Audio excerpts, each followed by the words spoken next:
क्रांतवाणी। मनुष्य अपूर्ण होता है।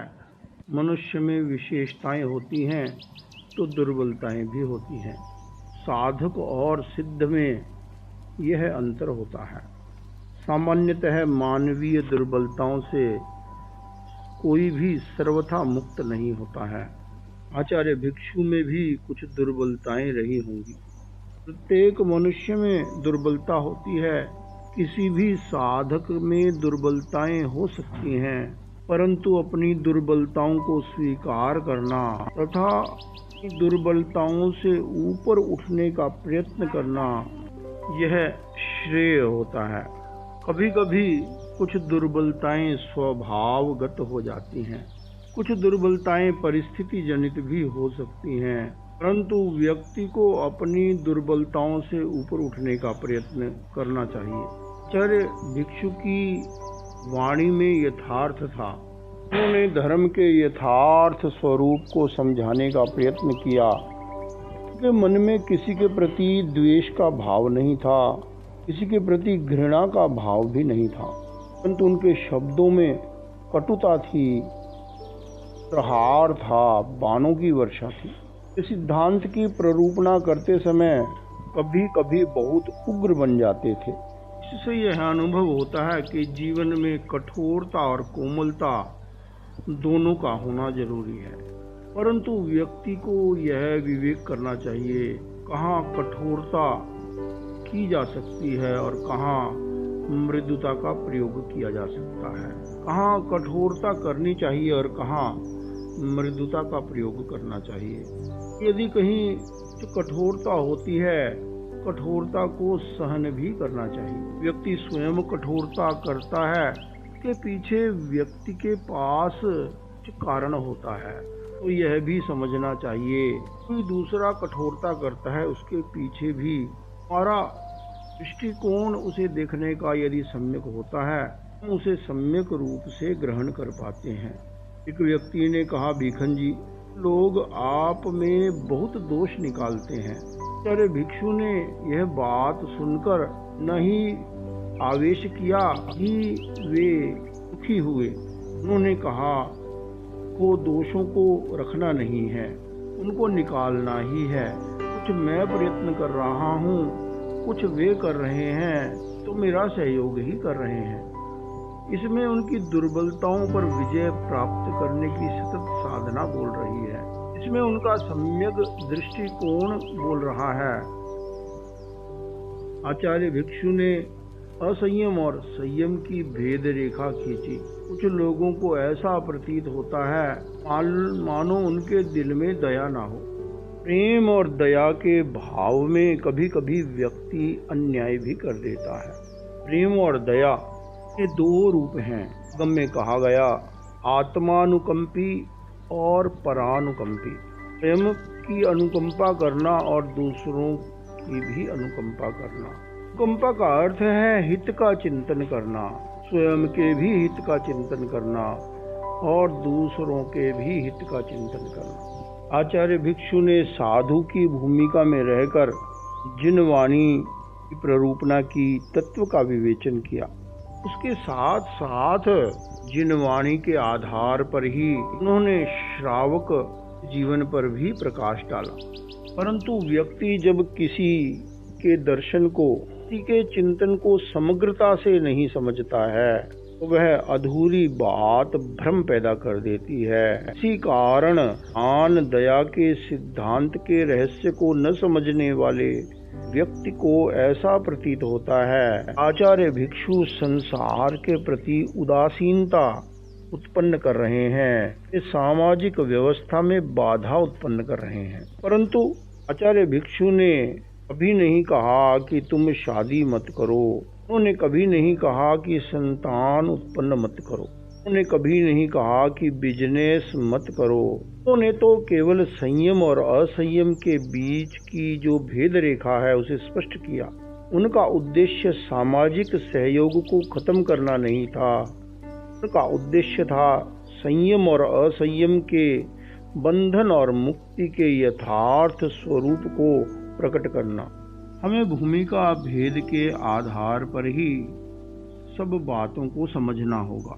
सामाजिक भूमिका में भी, गृहस्थ की भूमिका में भी प्रकार की दया अथवा सभी प्रकार का दान उचित नहीं माना जाता है। वहाँ भी विवेक करना जरूरी होता है। चाहे हमें सेवा करनी है, चाहे हमें किसी का अन्य प्रकार से सहयोग करना है, दान देना है, लौकिक कर्तव्य के रूप में भी उसमें विवेक होना अत्यंत आवश्यक है। इसीलिए सामाजिक क्षेत्र में भी अनेक प्रकार के नियम बनाए जाते हैं। भगवान महावीर वीतराग थे।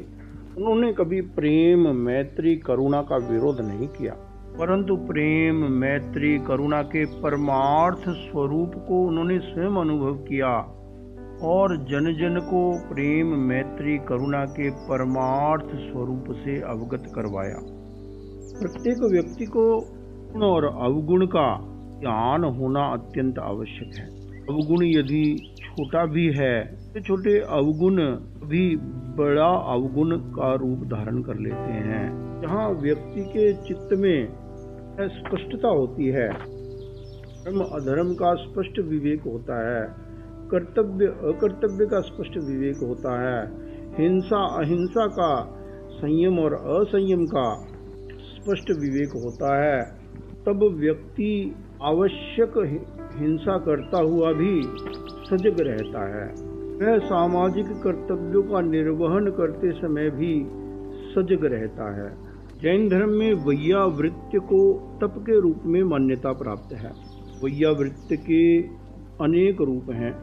वैयावृत्य का अर्थ केवल रोगी, वृद्ध, बीमार व्यक्ति की सेवा करना नहीं है। वैयावृत्य का अर्थ केवल किसी की आवश्यकता पूर्ति करना नहीं है। किसी को सद शिक्षा देना, सन्मार्ग की ओर ले जाना, अच्छे संस्कार प्रदान करना, यह भी वैयावृत्य है। रोगी, वृद्ध और ग्लान की सेवा शुश्रूषा करना, यह भी वैयावृत्य है। इसमें बहुत मानसिक संतुलन की भी जरूरत होती है। इसमें कष्ट सहिष्णुता की भी जरूरत होती है, क्योंकि जो रोगी है, वृद्ध है, ग्लान है, कि शारीरिक और मानसिक दोनों प्रकार की सेवा और शुश्रूषा करनी होती है।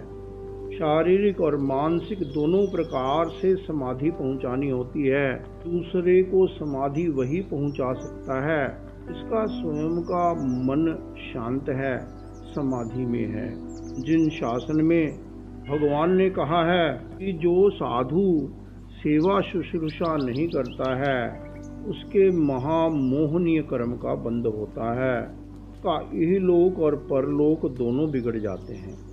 इसके साथ भी यह भी कहा गया है, जो साधु रोगी, वृद्ध, ग्लान, आचार्य का बाल साधुओं की सेवा शुश्रूषा करता है, वह महानिर्जरा महापर्यवसान को प्राप्त करता है। वह तीर्थंकर गोत्र का बंधन भी कर सकता है। एक साधु आहार पानी की भिक्षा लेकर आता है, उसका कर्तव्य है वह अपने सहवर्ती साधुओं को भी समविभाग दे।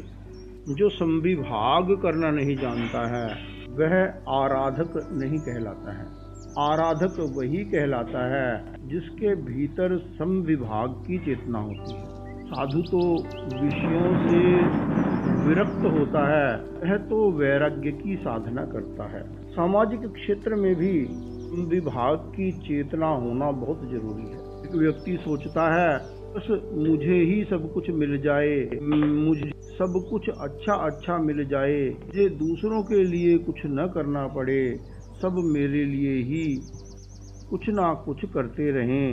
यह स्वार्थ की चेतना जहाँ संबंध का हेतु बनती है, वहाँ यह सामाजिक व्यवस्था को भी छिन्न भिन्न कर देती है। अच्छे समाज का निर्माण तभी होता है जहाँ समविभाग की चेतना होती है, जहाँ परस्पर सहयोग की चेतना होती है। एक बार मुनि खेतसी जी को अतिसार हो गया। स्वामी जी ने स्वयं उन्हें संभाला और उनकी परिचर्या की। वे रोगी साधुओं के लिए दाल मंगवाते और उन्हें चख कर अलग अलग रख देते थे। किसी में नमक अधिक होता, किसी में कम। रोगी को कौन सी अनुकूल हो कौन सी नहीं, इसका वे पूरा ध्यान रखते। उन्होंने शासन व्यवस्था में यह नियम बनाया कि कोई भी साधु परिचर्या में सेवा में आनाकानी न करे। जो सेवा में आनाकानी करता है उसे संघ से बहिष्कृत कर देना चाहिए। व्यक्ति के भीतर प्रेम का भाव होना चाहिए, दया का भाव होना चाहिए, करुणा का भाव होना चाहिए। जब व्यक्ति के हृदय में प्रेम, दया, करुणा का भाव होता है तब सहज ही सेवा और परिचर्या की भावना पुष्ट हो जाती है।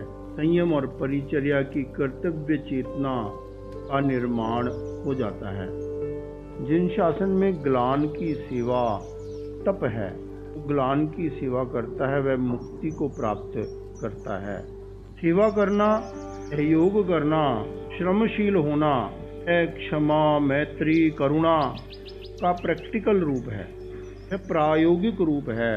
सैद्धांतिक ज्ञान के साथ जहाँ उसका प्रायोगिक रूप नहीं होता है, वहाँ वह सिद्धांत बहुत प्रभावशाली नहीं होता है।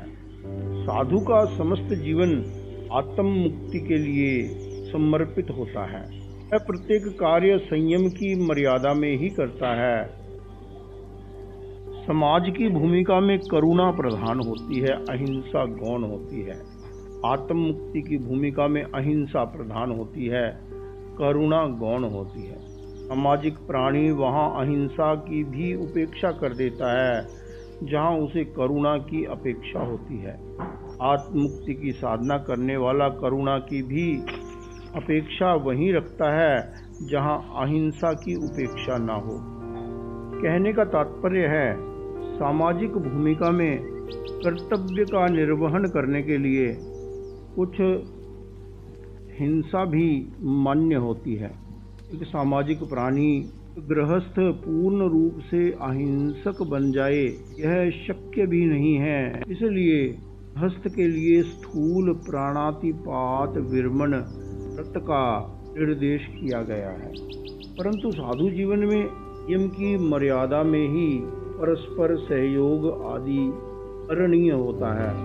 समाज की भूमिका में कभी कह दिया जाता है कि मैं राज्य की भी कामना नहीं करता, मुझे स्वर्ग और मोक्ष की भी कामना नहीं है, मैं दुखी लोगों के दुख को दूर करता रहूं, यही मेरी कामना है।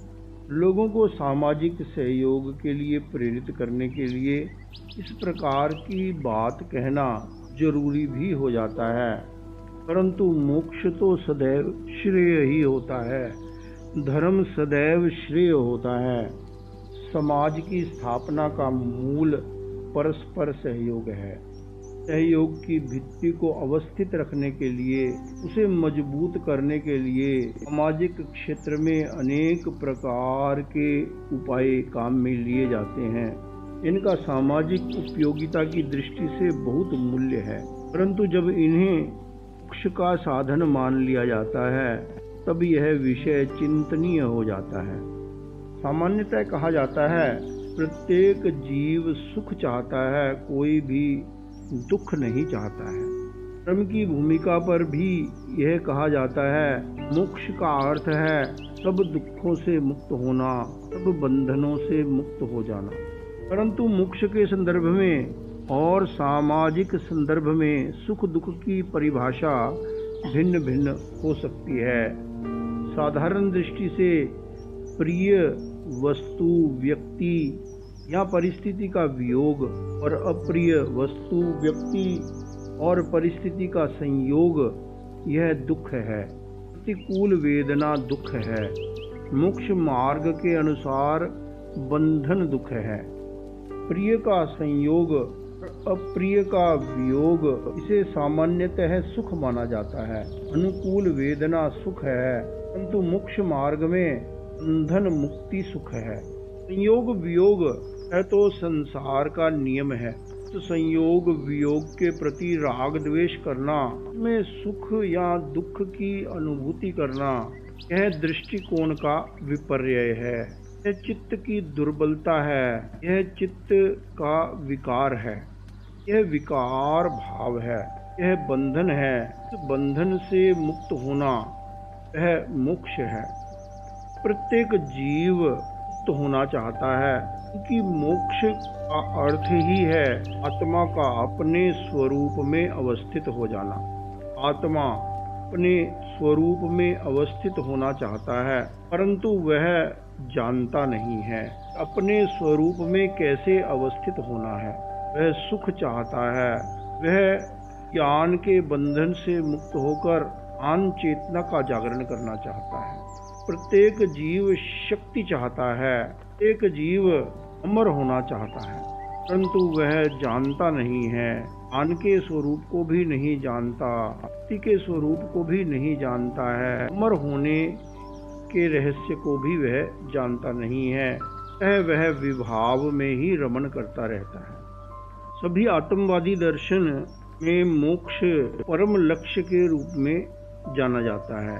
सभी यह कहते हैं कि मोक्ष में राग, द्वेष, स्नेह, क्रोध, मान, माया, लोभ आदि बंधन नहीं है। सभी यह मानते हैं कि मोक्ष का अर्थ है जन्म मरण की परंपरा से मुक्त हो जाना। परंतु यह ध्यान रखना भी जरूरी है कि साधन साध्य के अनुकूल ही होना चाहिए, तभी व्यक्ति साध्य को प्राप्त कर सकता है। यदि साध्य के अनुकूल साधन नहीं है, तो व्यक्ति विपर्यय को प्राप्त करता है, वह साध्य से विपरीत दिशा में गमन करता है।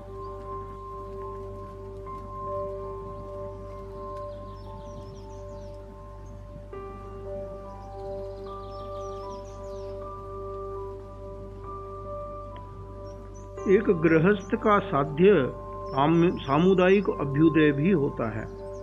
जो महाव्रत की साधना करते हैं, वह जो गृहस्थ अवस्था में भी जिनमें प्रबल वैराग्य होता है, उनका प्रधान साध्य मोक्ष आत्मा का अभ्युदय होता है, और गौण साध्य सामाजिक अभ्युदय या भौतिक विकास होता है। ब्रह्मचर्य मोक्ष का साधन है।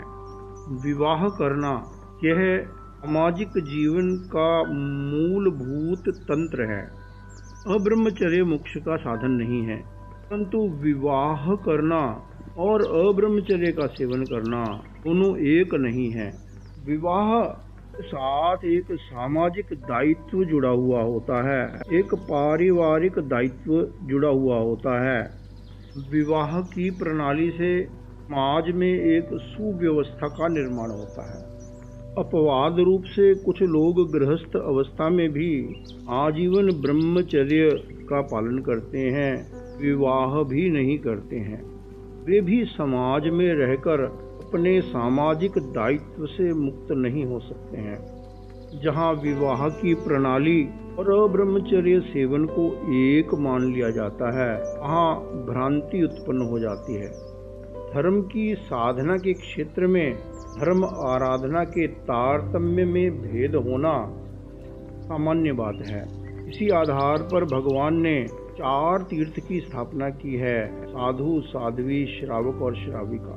इस प्रकार से महाव्रत की साधना करने वाला उनका आराधक कहलाता है।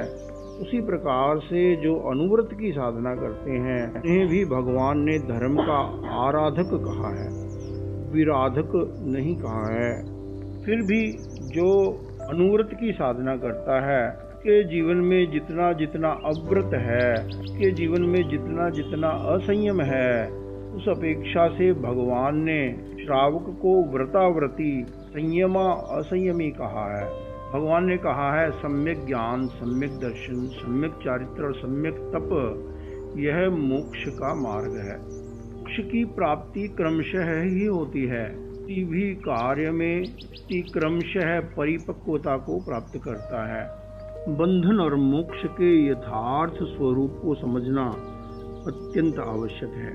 यह समझना होगा कि पदार्थ बंधन नहीं है, संबंध भी बंधन नहीं है, परिस्थिति भी बंधन नहीं है। पदार्थ को नहीं छोड़ना है, संबंधों को भी नहीं छोड़ना है, स्थितियों को भी नहीं छोड़ना है।